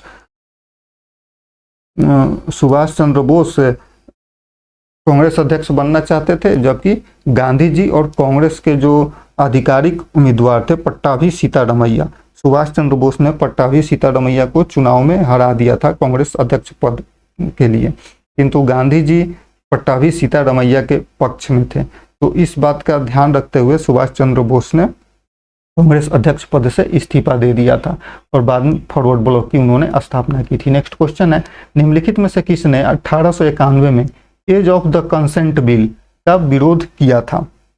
सही उत्तर option number A, Bal Gangadhar Tilak. Age of the consent bill, इसके अंतर्गत वैवाहिक उम्र को, लड़कियों की वैवाहिक उम्र को 10 वर्ष से बढ़ाकर 12 वर्ष करने का प्रयास किया था अंग्रेजों ने, जिसका विरोध किया था बाल गंगाधर तिलक ने। बाल गंगाधर तिलक का मानना यह था कि विवाह के उम्र से संबंधित जो बातें हैं यह सामाजिक सुधार के अंतर्गत ये आते हैं, इसे विदेशी शासन के द्वारा नियम कानून बनाकर नहीं थोपना चाहिए, यह सामाजिक सुधार था और समाज के लोगों को खुद से ऐसा करना चाहिए था। तो 1891 में age of the consent bill का विरोध किया था बाल गंगाधर तिलक ने। नेक्स्ट क्वेश्चन है, ब्रिटिश संसद में निर्वाचित होने वाले पहले भारतीय कौन थे? तो सही उत्तर ऑप्शन नंबर बी, दादा भाई नौरोजी। दादा भाई नौरोजी ब्रिटिश संसद में निर्वाचित होने वाले पहले भारतीय थे। यह फिंसबरी सेंट्रल से इनका निर्वाचन हुआ था नौरोजी का। नेक्स्ट क्वेश्चन है, वुड डिस्पैच 1854 का संबंध किस क्षेत्र से है? वुड डिस्पैच कब हुआ था? 1854 में आया था वुड डिस्पैच। यह वुड डिस्पैच है, भारत में आधुनिक शिक्षा प्रणाली की नींव रखी गई थी, अर्थात यह शिक्षा से संबंधित है। ऑप्शन नंबर डी सही। नेक्स्ट क्वेश्चन है, ब्लू वाटर पॉलिसी को भारत में किस यूरोपीय शक्ति ने अपनाया था? तो भारत में ब्लू वाटर पॉलिसी अपनाया था पुर्तगालियों ने। सही उत्तर ऑप्शन नंबर सी, पुर्तगालियों ने ब्लू वाटर पॉलिसी अपनाया था, जिसका उद्देश्य था समुद्री मार्गों पर नौसैनिक नियंत्रण स्थापित करना। और यह जो ब्लू वाटर पॉलिसी था भारत में, इसे फ्रांसिस्को दी अल्मेडा, जो पुर्तगाली प्रमुख था उस समय वायसराय था, फ्रांसिस्को डी अल्मेडा ने ये ब्लू वाटर पॉलिसी भारत में अपनाई थी। नेक्स्ट क्वेश्चन है, 1850 के दशक में बंबई में विधवा पुनर्विवाह संघ की स्थापना किसने की थी? सही उत्तर option number D, Vishnu Shastri Pandit ने। विष्णु शास्त्री पंडित ने बंबई में विधवाओं के पुनर्विवाह को बढ़ावा देने के लिए विधवा पुनर्विवाह संघ की स्थापना की थी। नेक्स्ट क्वेश्चन है, 1833 के चार्टर अधिनियम ने कौन सा प्रमुख प्रशासनिक सुधार किया था? तो सही उत्तर option number B, governor general की परिषद में पहले विधि सदस्य की नियुक्ति की गई थी। तो इसी के अंतर्गत 1831 के चार्टर अधिनियम के अंतर्गत पहले विधि सदस्य के रूप में मैकाले को नियुक्त किया गया था। नेक्स्ट क्वेश्चन है, 1857 के विद्रोह के दौरान 1857 के विद्रोह के दौरान बरेली में विद्रोह का नेतृत्व किसने किया था? सही उत्तर ऑप्शन नंबर 1, खान बहादुर खान ने। खान बहादुर खान ने बरेली में विद्रोह का नेतृत्व किया था 1857 के दौरान। नेक्स्ट क्वेश्चन है, भारतीय विश्वविद्यालय अधिनियम 1904 किस वायसराय के कार्यकाल में पारित हुआ था? तो सही उत्तर ऑप्शन नंबर बी, कर्जन के काल में पारित हुआ था। कर्जन के काल में 1902 ईस्वी में टॉमस रैले की सिफारिश के आधार पर भारतीय विश्वविद्यालय अधिनियम 1904 पारित हुआ था और उस समय कर्जन का कार्यकाल था भारत में। नेक्स्ट क्वेश्चन है, भारत में पहला फैक्ट्री अधिनियम किस वर्ष लागू किया गया था? सही उत्तर ऑप्शन नंबर बी, 1881 ईस्वी में। 1881 ईस्वी में भारत में पहला फैक्ट्री अधिनियम लागू किया गया था। नेक्स्ट क्वेश्चन है, भारतीय सिविल सेवा में चयनित होने वाले पहले भारतीय कौन थे? सही उत्तर option number B, Satyendranath Banerjee. Satyendranath Banerjee भारतीय सिविल सेवा में चयनित होने वाले पहले भारतीय थे। नेक्स्ट क्वेश्चन है, सालाभाई की संधि किस एंग्लो मराठा युद्ध के बाद हुई थी? तो सालाभाई की संधि जो हुई थी 1782 ईस्वी में हुई थी, पहले एंग्लो मराठा युद्ध के बाद। ऑप्शन नंबर ए सही। नेक्स्ट क्वेश्चन है, 1876 में भारतीय राजनीतिक स्वर को एक करने हेतु इंडियन एसोसिएशन की स्थापना किसने की थी? सही उत्तर option number B, Surendranath Banerjee ने। सुरेंद्रनाथ बनर्जी ने 1876 ईस्वी में इंडियन एसोसिएशन की स्थापना की थी, जिसका बाद में विलय भारतीय राष्ट्रीय कांग्रेस में हो गया था। भारतीय राष्ट्रीय कांग्रेस की स्थापना जो 1885 ईस्वी में होती है, उसके बाद से इंडियन एसोसिएशन का विलय उसमें हो गया। नेक्स्ट क्वेश्चन है, भारतीय राष्ट्रीय कांग्रेस के अध्यक्ष बनने वाली प्रथम महिला कौन थी? Any Besant. एनी बेसेंट 1917 ईस्वी में 1917 ईस्वी में कोलकाता अधिवेशन हुआ था, 32वां अधिवेशन था कांग्रेस का कोलकाता में। तो 1917 में कोलकाता अधिवेशन जो कि 32वां अधिवेशन था, उसमें कांग्रेस की पहली महिला अध्यक्ष बनी थी एनी बेसेंट। कांग्रेस की दूसरी महिला अध्यक्ष बनी थी सरोजनी नायडू और प्रथम भारतीय महिला अध्यक्ष थी सरोजनी नायडू, जो कि 40वां अधिवेशन हुआ था कानपुर में, उसमें सरोजनी नायडू अध्यक्ष बनी थी। नेक्स्ट क्वेश्चन है, भारत की पहली महिला स्नातक कौन थी? सही उत्तर ऑप्शन नंबर 1, कादम्बिनी गांगुली। भारत की पहली महिला स्नातक माना जाता है कादम्बिनी गांगुली को। नेक्स्ट क्वेश्चन है, भारतीय राष्ट्रीय कांग्रेस की स्थापना के समय भारत का वायसराय कौन था? सही उत्तर option number A, Dufferin. Dufferin 1885 ईस्वी में जब कांग्रेस की स्थापना हुई थी, उस समय भारत का वायसराय था। नेक्स्ट क्वेश्चन है, पहले आंग्ल अफगान युद्ध के दौरान गवर्नर जनरल कौन था? तो पहले आंग्ल अफगान युद्ध के दौरान गवर्नर जनरल था ऑकलैंड। ऑकलैंड पहला आंग्ल अफगान युद्ध जो हुआ था 1839 ईस्वी में। कब हुआ था? 1839 से 1842 ईस्वी तक चला था और उस समय ऑकलैंड जो था यह गवर्नर जनरल था। नेक्स्ट क्वेश्चन है, भारतीय राष्ट्रीय कांग्रेस का पहला अधिवेशन किस शहर में आयोजित हुआ था? सही उत्तर ऑप्शन नंबर डी, बॉम्बे में आयोजित हुआ था। बॉम्बे में आयोजित हुआ था भारतीय राष्ट्रीय कांग्रेस का पहला अधिवेशन 1885 ईस्वी में आयोजित हुआ था। इसमें 72 प्रतिनिधियों इसमें शामिल हुए थे और इसकी अध्यक्षता जो हुई थी, पहले कांग्रेस अधिवेशन की अध्यक्षता WC बनर्जी ने की थी। WC बनर्जी ने। नेक्स्ट क्वेश्चन है, ब्रिटिशर्सों ने नागपुर को किस नीति के तहत अधिग्रहित कर लिया था? तो सही उत्तर है ऑप्शन नंबर सी, हड़प नीति के तहत। हड़प नीति के तहत ब्रिटिशर्सों ने नागपुर को हड़प लिया था। यह जो हड़प नीति के तहत 1853 ईस्वी में डलहौजी ने हड़प नीति के तहत अधिकृत किया था नागपुर को। नेक्स्ट क्वेश्चन है, निम्नलिखित में से किसने अभिनव भारत सोसाइटी की स्थापना की थी? विनायक दामोदर सावरकर ने। विनायक दामोदर सावरकर ने 1904 ईस्वी में अभिनव भारत नामक संस्था की स्थापना की थी, जो एक क्रांतिकारी गुप्त क्रांतिकारी संगठन था, अभिनव भारत सोसाइटी। नेक्स्ट क्वेश्चन है, 1857 के विद्रोह को भारत की पहली स्वतंत्रता संग्राम किसने कहा था? 1857 के विद्रोह को भारत का पहला स्वतंत्रता संग्राम बीडी सावरकर अर्थात विनायक दामोदर सावरकर ने ही कहा था। नेक्स्ट क्वेश्चन है, निम्नलिखित में से किसे भारत का वयोवृद्ध पुरुष कहा जाता है? दादा भाई नौरोजी को, जिन्होंने धन के निष्कासन का सिद्धांत दिया था, इन्हें भारत का वयोवृद्ध पुरुष कहा जाता है। नेक्स्ट क्वेश्चन है, 1936 ईस्वी में ऑल इंडिया किसान सभा के पहले अधिवेशन की अध्यक्षता किसने की थी? सही उत्तर ऑप्शन नंबर है सहजानंद सरस्वती ने। यह जो 1936 में ऑल इंडिया किसान सभा का जो पहला बैठक हुआ था यह लखनऊ में हुआ था। इस लखनऊ में 1936 में बैठक होने से पहले 1929 ईस्वी में बिहार में किसान सभा का आयोजन हो चुका था। तो बिहार में पहले किसान सभा का आयोजन हुआ था 1929 ईस्वी में। 1936 ईस्वी में लखनऊ में हुआ था, जिसकी अध्यक्षता की थी स्वामी सहजानंद सरस्वती ने। नेक्स्ट क्वेश्चन है, सर्वेंट ऑफ इंडिया सोसाइटी के संस्थापक कौन थे? सर्वेंट ऑफ इंडिया सोसाइटी के संस्थापक थे गोपाल कृष्ण गोखले और इसका स्थापना इन्होंने किया था 1905 ईस्वी में। इसका उद्देश्य था शिक्षा को बढ़ावा देना और भावी सार्वजनिक कार्यकर्ताओं को प्रशिक्षण देना। नेक्स्ट क्वेश्चन है, निम्नलिखित में से कौन सा अधिनियम ब्रिटिश भारत में प्रांतीय स्वायत्तता की शुरुआत से संबंधित है? सही उत्तर ऑप्शन नंबर डी भारत सरकार अधिनियम 1935। नेक्स्ट क्वेश्चन है, हिंद स्वराज पुस्तक के लेखक कौन थे? सही उत्तर ऑप्शन नंबर सी महात्मा गांधी।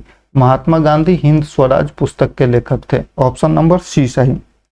इन्होंने 1909 ईस्वी में समुद्री यात्रा के दौरान इन्होंने हिंद स्वराज पुस्तक का लेखन इन्होंने किया था। भारतीय राष्ट्रीय कांग्रेस की स्थापना जो कि 1885 ईस्वी में हुई थी किसके द्वारा की गई थी? सही उत्तर option number B A O. Hume. यह अंग्रेज अधिकारी थे, सेवानिवृत्त अंग्रेज अधिकारी थे ए.ओ. ह्यूम, जिन्होंने 1885 ईस्वी में कांग्रेस की स्थापना की थी। और इसका जो पहला अधिवेशन हुआ था यह बॉम्बे में हुआ था, जिसके अध्यक्ष थे डब्ल्यू सी बनर्जी और 72 प्रतिनिधि इस पहले कांग्रेस के पहले अधिवेशन में शामिल हुए थे।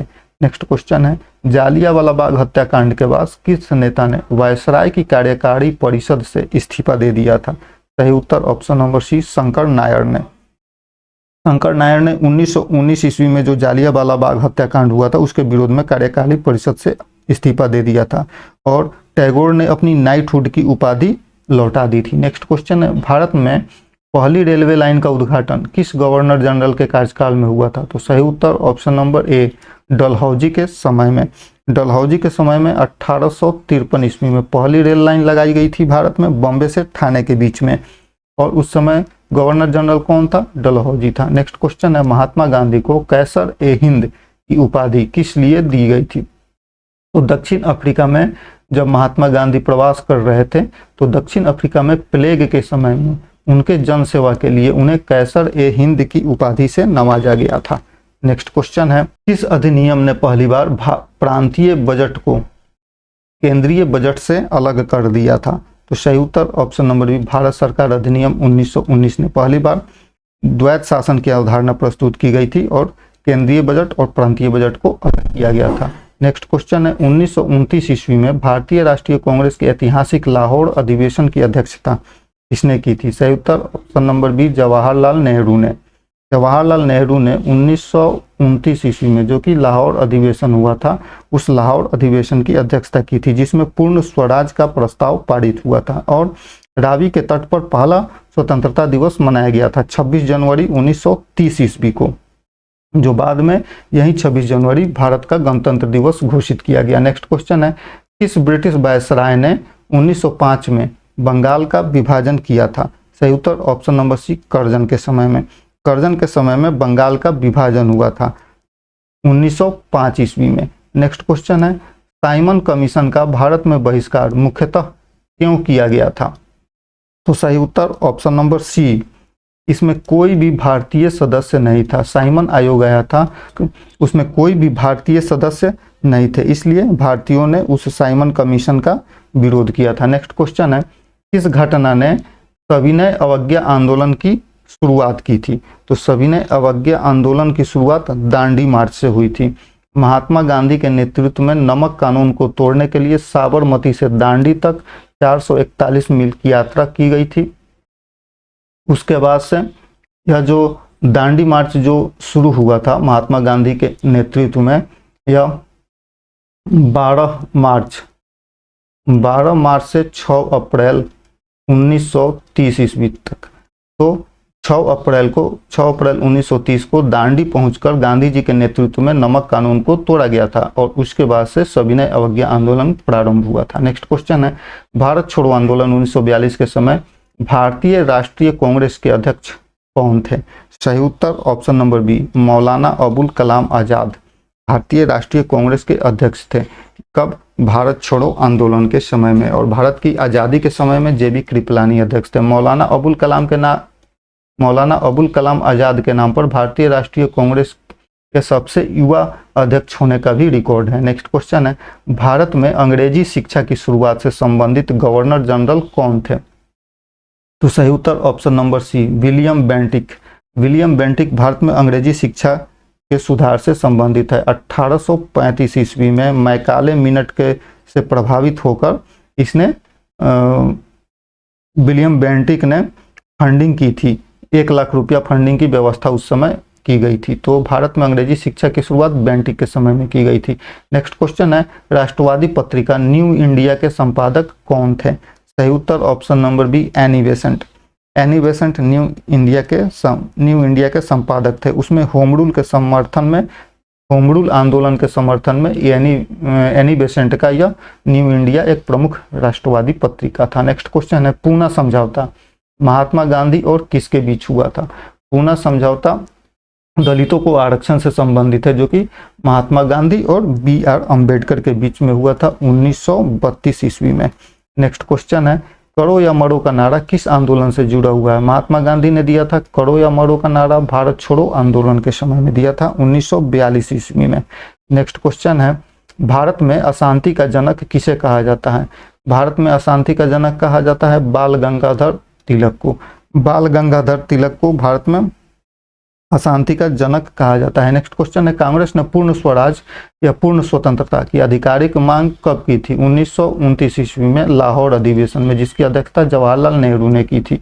नेक्स्ट क्वेश्चन है, 1928 के प्रसिद्ध बारदोली सत्याग्रह का नेतृत्व किसने किया था? ऑप्शन नंबर सी, सरदार वल्लभ भाई पटेल ने। सरदार वल्लभ भाई पटेल ने 1928 में बारदोली सत्याग्रह का नेतृत्व किया था और वहाँ की महिलाओं ने इस कुशल नेतृत्व के लिए उन्हें सरदार की उपाधि से सम्मानित किया था। नेक्स्ट क्वेश्चन है, भारत छोड़ो आंदोलन के समय भारत का वायसराय कौन था?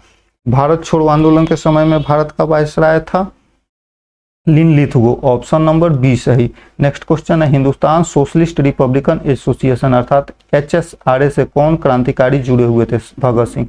भगत सिंह ने HSRA का स्थापना किया था। फिरोज शाह कोटला मैदान दिल्ली, फिरोज शाह कोटला दिल्ली में भगत सिंह के नेतृत्व में एक बैठक आयोजित किया था, जिसमें HRA का नाम बदलकर HSRA कर दिया गया था। नेक्स्ट क्वेश्चन है, निम्नलिखित में से कौन कांग्रेस के उग्रवादी गुट से संबंधित नहीं थे? कांग्रेस के उग्रवादी गुट से संबंधित नहीं थे गोपाल कृष्ण गोखले, ये नरमपंथी नेता थे। बाकी लाल बाल पाल अर्थात बाल गंगाधर तिलक, लाला लाजपत राय और बिपिन चंद्र पाल, जिन्हें लाल बाल पाल के त्रिगुट के नाम से जाना जाता है, ये क्रांतिकारी नेता थे। नेक्स्ट क्वेश्चन है, 1932 में अखिल भारतीय हरिजन संघ की स्थापना किसने की थी? अखिल भारतीय हरिजन संघ की स्थापना की थी महात्मा गांधी ने 1932 ईस्वी में। नेक्स्ट क्वेश्चन है, 1931 के कराची अधिवेशन की अध्यक्षता किसने की थी, जहां मौलिक अधिकारों पर प्रस्ताव पारित हुआ था? तो सही उत्तर option number B, Sardar Patel ने। सरदार पटेल ने 1931 ईस्वी में कराची अधिवेशन की अध्यक्षता की थी। नेक्स्ट क्वेश्चन है, 1945-46 में INA के मुकदमे किस शहर में चले थे? सही उत्तर दिल्ली में चले थे, जिसे दिल्ली के लाल किला में यह मुकदमा चला गया था। भूला भाई देसाई इस वकीलों का नेतृत्व कर रहे थे INA के समर्थन में। तो सही उत्तर option number C. Next question है, साइमन कमीशन के बाद संवैधानिक सुधारों की समीक्षा के लिए किस आयोग का गठन किया गया था? सही उत्तर ऑप्शन नंबर बी, नेहरू आयोग का गठन किया गया। साइमन कमीशन के बाद संवैधानिक सुधारों की समीक्षा के लिए नेहरू आयोग अर्थात मोतीलाल नेहरू की अध्यक्षता में नेहरू आयोग का गठन किया गया था। कब? 1928 ईस्वी में, जो संवैधानिक सुधारों से संबंधित इन्हें रिपोर्ट देना था। नेहरू आयोग गठित किया गया था। नेक्स्ट क्वेश्चन है, ब्रिटिश सरकार ने सांप्रदायिक पुरस्कार की घोषणा किस वर्ष की थी? सही उत्तर ऑप्शन नंबर सी 1932 ईस्वी में। 1932 ईस्वी में ब्रिटिश प्रधानमंत्री मैकडोनाल्ड ने सांप्रदायिक पुरस्कार की घोषणा की थी, जिसमें दलितों सहित अल्पसंख्यकों के लिए पृथक निर्वाचन मंडल की व्यवस्था की गई थी, जिसका गांधी जी ने विरोध किया था तब। नेक्स्ट क्वेश्चन है, स्वराज मेरा जन्म सिद्ध अधिकार है और मैं इसे लेकर रहूंगा। यह कथन है बाल गंगाधर तिलक का। ऑप्शन नंबर ए सही। नेक्स्ट क्वेश्चन है, भारत में कैबिनेट मिशन योजना किस वर्ष भेजी गई थी? तो सही उत्तर ऑप्शन नंबर डी 1946 ईस्वी में। 1946 ईस्वी में भारत में सत्ता हस्तांतरण और संविधान के निर्माण की चर्चा के लिए कैबिनेट मिशन योजना भेजी गई थी।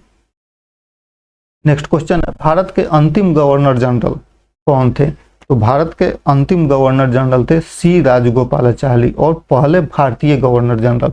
भारत के पहले भारतीय गवर्नर जनरल और अंतिम गवर्नर जनरल थे सी राजगोपालाचारी, जबकि माउंटबेटन जो था यह अंतिम ब्रिटिश गवर्नर जनरल था।